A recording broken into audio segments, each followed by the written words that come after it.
बिस्मिल्लाहिर्रहमानिर्रहीम, अस्सलाम वालेकुम नाज़रीन। मैं जवाद यूसुफ हूं और आप सबको अपने ऑफिशियल चैनल में खुशामदीद कहता हूं। धुरंधर मूवी जो कि बॉलीवुड की एक नई मूवी जिसका ट्रेलर जारी किया गया है और पूरे भारत में उसने तहलका मचा दिया है। कामयाबी के झंडे गाड़ दिए इस मूवी ने ट्रेलर के आते साथ ही। लेकिन इसके पीछे जो हकीकत है, कौन से किरदार को कौन सा रोल दिया गया है, उस रोल के पीछे क्या हकीकत है, पाकिस्तान से जो एसोसिएट करने की कोशिश की गई है और पाकिस्तान के खिलाफ बड़े एक मुनज़्ज़म खूबसूरत तरीके से जो प्रोपेगेंडा किया जा रहा है, भारतीय फौज को एक मर्तबा फिर से, मोदी की गिरती हुई मकबूलियत को एक मर्तबा फिर से और उनकी इंडियन फोर्सेस को एक मर्तबा फिर से हीरो बनाकर जो प्रेजेंट किया गया है, उस पर तो नाज़रीन हम बात करते हैं। सबसे पहले मूवी की बात करते हैं कि एक्चुअली मूवी में किस किरदार को किस तरीके से दिखाया गया। इलियास कश्मीरी का रोल दिया गया है मेजर इकबाल को, जो कि मूवी में है। मेजर इकबाल मूवी में दिखाए गए हैं। इलियास कश्मीरी के रोल से उनको जोड़ने की कोशिश की गई है, जो कि मुंबई ब्लास्ट के पीछे ये कहते हैं थे, और फिर इसके साथ साथ कहते हैं उसामा बिन लादेन का सक्सेसर भी उसको दिखाया गया। और मेजर इकबाल के हवाले से ये कहते हैं कि he was the most dangerous man on earth. फिर इन्होंने रिपोर्ट्स वगैरह दिखाई हैं, ब्ला ब्ला ब्ला, दिस एंड दैट, और इसको आईएसआई का एक एजेंट बनाकर जो है वो प्रेजेंट किया है। अब नाज़रीन, रहमान डकैत, लियारी के रहमान डकैत को इन्होंने मूवी में दिखाया है और एक ऐसा खौफनाक रोल उनको दिया गया है कि वो बच्चों को जो है वो दहशतगर्द बनाते हैं और शक्ल से बड़े मासूम शरीफ लगते हैं लेकिन अंदर से शैतान है। फिर वो सारी पॉलिटिक्स बीच में दिखाई गई है और साथ ही साथ हम रहमान डकैत के साथ जो इन्होंने स्टोरी लाइन बनाया है, जिस तरीके से रहमान डकैत को इन्होंने पोर्ट्रे किया है और फिर उसके बाद एंड पे उसका जो अंजाम बताया है और दिखाया है, वो तो आपको नाज़रीन बताएंगे। लेकिन इससे बरअक्स जो हकीकत है उसका भी आपको बताएंगे। लेकिन अगले कैरेक्टर की तरफ पहले मूव करते हैं। एसपी असलम शहीद, उनको भी दिखाया गया है और उनका रोल जो प्ले किया है इस मूवी में, धुरंधर मूवी में, वो संजय दत्त ने प्ले किया है।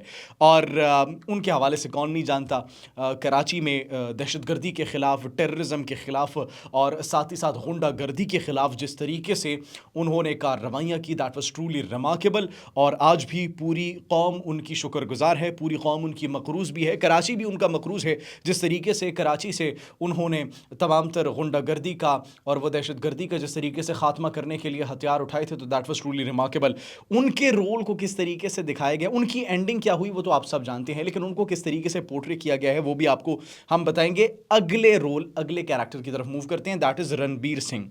रणबीर सिंह मूवी में आए हैं और रणबीर सिंह को मेजर मोहित शर्मा का किरदार दिया गया है। मेजर मोहित शर्मा ये वो मेजर है भारतीय फोर्सेस के, आर्म फोर्सेस के, जिनके मुतालिक कहा जाता है कि मकबूजा कश्मीर में उन्होंने जो एक कश्मीर को पाकिस्तान हासिल करना चाहता था, एक बड़ी मुनज़्ज़म मनसूबाबंदी की गई थी। वहाँ पर 2 दहशतगर्द भेजे थे जो कि कश्मीर को पाकिस्तान का हिस्सा बनाने के लिए गए थे, दिस एंड दैट। और उसके बाद उनके उस प्लान को नाकाम बनाने वाले, सबसे ख़तरनाक एक मिशन को एकम्प्लिश करने वाले मेजर मोहित शर्मा को इन्होंने रणबीर सिंह का रोल दिया है और रणबीर सिंह इसमें उनका किरदार जो है वो अदा कर रहे हैं और ये इन सब को आपस में लड़वाने वाले हैं, इलियास कश्मीरी को, रहमान डकैत को, एसपी असलम को। और आगे आगे अगले कैरेक्टर की बात करते हैं। मैं ज़्यादा एक्सपोज जल्दी से नहीं करूंगा। अजीत दोवल की, अजीत दोवल का किरदार जो दिया गया है वो दिया गया आर माधवन को। और ये तमाम तर ऑपरेशन जो हो रहा था पाकिस्तान में, ये तमाम तर ऑपरेशन जो कश्मीर में हुआ, दिस एंड दैट, वो स्टोरी लाइन हम आपको बताते हैं। तो इनके पीछे जो मास्टर माइंड था, जिसको जेम्स बॉन्ड कहा जाता है इंडिया का, हमें हंसी आ रही है, खैर कहा जाता है इंडिया का, ठीक है, वो होंगे अजीत दोवल। उनका जो रोल है वो दिया गया आर माधवन को। इन्होंने वो रोल प्ले किया इसमें। और फिर जो दिखाया गया है अब मूवी के अंदर, मूवी के स्टोरी बोर्ड के अंदर जो रोल्स ये दिए गए हैं, इलियास कश्मीरी को जो रोल दिया गया है मेजर इकबाल का मूवी के अंदर, उनको ये पोर्ट्रे किया गया है कि उसामा बिन लादेन का सक्सेसर था। He was the one behind Mumbai blast के पीछे, मुंबई अटैक्स जितने भी हुए थे उनके पीछे ये मुलव्विस था।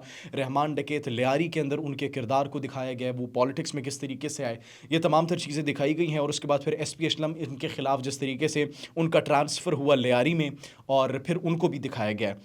अब इलियास कश्मीरी को, रहमान डकैत को, एसपी असलम को, इन तीनों को लड़वाने वाले कौन थे, उनको लड़वाने वाले मूवी के अकॉर्डिंग मेजर मोहित शर्मा, रणवीर सिंह थे। वो इन तीनों को आपस में लड़वाएंगे और लियारी के अंदर वो जाएंगे। एक कंट्रोवर्शियल सी बीच में खातून भी दिखाई गई है। वो अमूमी तौर पर ये कहा जा रहा है कि वो होंगी जो रहमान डकैत है उसकी बेटी होगी, जिससे फिर वो Ranveer Singh, major Mohit Sharma, the so called Mohit Sharma, वो वहाँ पर जाएंगे, खून रेजी करेंगे, दिस एंड दैट करेंगे और उनका ट्रस्ट जीतेंगे। एक तरफ वो पाकिस्तान में मौजूद होंगे, लियारी के अंदर ऑपरेशंस कर रहे होंगे, लियारी के अंदर गुंडागर्दी कर रहे होंगे, पाकिस्तानियों को आपस में लड़वा रहे होंगे। इस सब की प्लानिंग कौन कर रहा होगा? इस सब की प्लानिंग कर रहा होगा पीछे से इंडिया से अजीत डोभाल। इन सब को आपस में लड़वा रहे होंगे और मकबूजा कश्मीर को जो है वो भारत से टूटने से सो कॉल्ड वो ये रोकेंगे और पाकिस्तानियों का एतमाद जीतेंगे। डुअल साइड, डुअल रोल इनको दिया गया है, डुअल रोल के वो पाकिस्तान के साथ वफादारी करेंगे, लेकिन एंड पे इन सब को लड़वा के, इन सब को मरवा के मुंबई ब्लास्ट का जो है वो बदला लेकर जो असलहा बनाने वाली फैक्ट्री है उसको उड़ाकर, रहमान डकैत को मारकर, एसपी असलम को शहीद करके, ये तमाम तर जो है वो मास्टरमाइंड इनके पीछे कौन था? दोस्त को दोस्त से लड़वाने वाला और दिस एंड दैट, जो भी भारत की एंड पे स्क्रिप्ट होती है, इस तमाम तर की जिम्मेदारी कौन लेंगे? इस तमाम तर की जिम्मेदारी जो है भारतीय फोर्सेस ले लेंगी। मेजर मोहित शर्मा ले लेंगे, रणवीर सिंह ले लेंगे कि पाकिस्तान को आपस में लड़वा दिया, अपने दुश्मनों को ख़त्म कर दिया, दिस एंड दैट कर दिया, ये कर दिया, वो कर दिया। अजीत डोभाल, जेम्स बॉन्ड, एक बाल से पाकिस्तान के न्यूक्लियर प्रोग्राम को कैंसिल करने वाले, 7 साल पाकिस्तान के अंदर गुजारने वाले और 7 साल पाकिस्तान के अंदर पाकिस्तान की नाक के नीचे से इंफॉर्मेशन तमाम तर खुफिया वो वहाँ से लेकर जाने वाले और फिर हर ऑपरेशन को वहाँ से लीड करेंगे। लियारी के अंदर अपने बंदे भेजेंगे, वहाँ पर ऑपरेशंस होंगे, दिस एंड दैट। तो ये आपको स्टोरी बोर्ड कहानी एक्चुअली समझ आ गई होगी कि भारत ने किस तरीके से बड़े ज़बरदस्त तरीके से इसको पोर्ट्रे करने की कोशिश की है। बड़ी हैवी प्रोडक्शन की है, उनकी प्रोडक्शन की तो दाद देनी पड़ेगी। लेकिन नाजरीन, अब इसके पीछे जो हकीकत मौजूद है वो समझना बड़ा ज़रूरी है। सबसे पहले ये जो मूवी के अंदर हमने आपको बता दिया कि किस किस को क्या रोल दिया गया है, किस किस को किस तरीके से पोर्ट्रे किया गया है। रहमान डकैत, इसको पुलिस एनकाउंटर में मारा गया था। जी हाँ, और इसका एनकाउंटर का किसने किया था? ये कहा जाता था पुलिस एनकाउंटर चौधरी असलम को लियारी के अंदर लाने की जिम्मेदारी ही ये थी कि वहाँ पर रहमान डकैत जो था अपनी एक एम्पायर बना रहा था। वहाँ पर रहमान डकैत जो कि रियासत के अंदर एक और रियासत बना रहा था, जो वहाँ पर मोस्टली जितने भी हालात वहाँ पर ख़राब थे उनके पीछे ज़िम्मेदार वो था लोग जिसके इंसाफ से डरते थे, लोग जिसके कहर से डरते थे, जिसको लियारी का कसाब और मुख्तलिफ टाइटल्स दिए गए थे। उसकी उस चौधराहट को, बादशाहत को ख़त्म करने के लिए चौधरी असलम को वहाँ पर भेजा गया था, who was known as the encounter specialist. और उसका नाज़रीन फिर एनकाउंटर हुआ था, किसमें? पुलिस एनकाउंटर हुआ था 9 अगस्त 2009 को। उसमें वो मारा गया था। चौधरी असलम को जिम्मेदारी दी गई थी कि लियारी गैंग को ख़त्म करना है। तो नाजरीन, अब इसका क्रेडिट मूवी में कौन ले जाएगा? इसका क्रेडिट मूवी में भारत ले जाएगा। मेजर इकबाल, वो शख्स, वो पाकिस्तान के आईएसआई के सपूत ये कहा जाता है इनको, जिसको आज तक जो है वो कोई नहीं पकड़ पाया और जो भी हयात है। इनके मरने के हवाले से जो है वो ख़बरें, इनको शहीद करने के हवाले से ख़बरें मौसूल हो रही थी, जिसके बाद इन्होंने इंटरव्यू भी दिया था और आज तक इनको जो है वो नहीं पकड़ा जा सका। तो he is a living legend, he is a living example. उनको भी पकड़वाने या फिर मरवाने के पीछे कौन होंगे?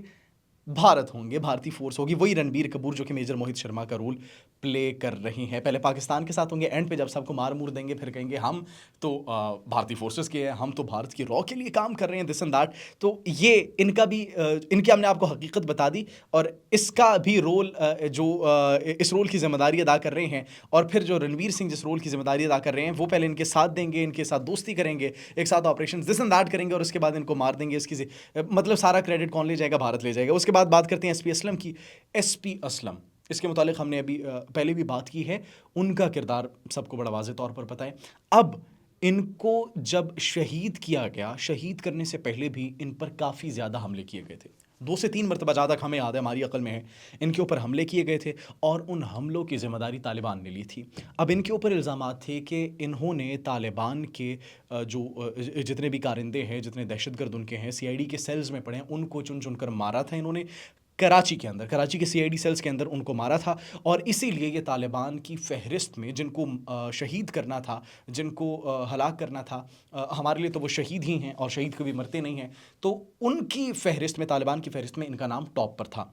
जब इनकी गाड़ी को धमाके से उड़ाया गया तो नाज़रीन तब उसकी जिम्मेदारी किसने ली थी? तहरीक तालिबान पाकिस्तान ने ली थी, टीटीपी ने उसकी जिम्मेदारी ली थी। अब इसका भी जो वो क्रेडिट है इनको शहीद करने का, वो कौन लेगा? वो भारत लेगा। कि हमने लियारी के अंदर घुस के, कराची के अंदर घुस के किसको, इनके अपने बंदे को जो है वो शहीद कर दिया। तो इसका क्रेडिट भी कौन ले जाएंगे? रणबीर सिंह, ऑब्वियसली मेजर मोहित शर्मा ले जाएंगे, जो कि हमेशा से भारत करता आ रहा है।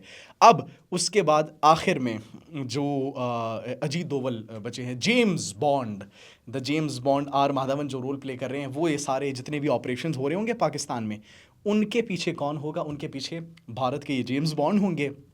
डायरेक्टर की नाजरीन बात करना हम कैसे भूल सकते हैं? डायरेक्टर इसके हैं आदित्य धार।